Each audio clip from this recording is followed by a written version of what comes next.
Bismillahirrahmanirrahim. Assalamualaikum warahmatullahi wabarakatuh. Saya Dede Winasi dari SMA Negeri 2 Bogor, mengajarkan tentang sosiologi. Pada materi ini yang pertama adalah mengenai perubahan sosial, di mana perubahan sosial itu adalah hakikatnya merupakan proses modifikasi struktur sosial dan pola budaya dalam suatu masyarakat. Perubahan yang terjadi dalam masyarakat disebut perubahan sosial, yaitu gejala umum yang terjadi sepanjang masa pada setiap masyarakat. Ada beberapa karakteristik di dalam perubahan sosial. Yang pertama adalah manusia hidup terus berkembang, berkelanjutan, dan juga imitatif. Berikutnya ada yang disebut dengan teori perubahan sosial, di mana teori perubahan sosial itu adalah terbagi menjadi beberapa. Satu, teori evolusi, terbagi atas teori unilinear dan juga multilinear. Teori evolusi linear beranggapan bahwa perubahan sosial memiliki arah tetap serta tahapan yang sama. Perubahan ini dilalui oleh semua masyarakat dan dimulai dari tahap perkembangan awal yang sederhana menuju ke tahap perkembangan terakhir yang sempurna. Itu teori siklus, itu adalah teori siklus memiliki adanya sejumlah tahap yang harus dilalui oleh setiap masyarakat. Tahapan tersebut akan kembali ke tahapan awal. Itu yang disebut teori siklus. Berikutnya adalah teori fungsional, di mana beranggapan bahwa teori elemen masyarakat memberikan fungsi terhadap elemen masyarakat lain. Berikutnya adalah teori konflik. Teori konflik memandang konflik yang terjadi antar kelompok antar kelas sosial merupakan sumber paling penting dan berpengaruh dalam semua perubahan sosial.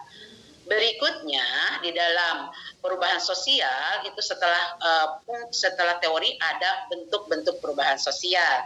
Yang pertama adalah ada evolusi, di mana evolusi itu adalah perkembangan manusia dari zaman purba sampai zaman masa kini. Berikutnya adalah ada revolusi.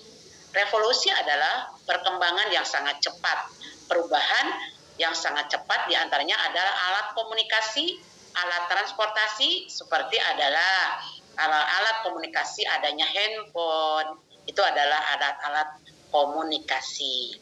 Berikutnya di dalam bentuk sosial itu adalah perubahan besar, di mana perubahan besar itu adalah perubahan yang sangat besar pengaruhnya terhadap masyarakat. Diantaranya adalah ada semacam adalah suatu pertanian dalam masyarakat itu adanya traktor, ya. Nah, itu salah satu alat pertanian termasuk kepada perubahan besar.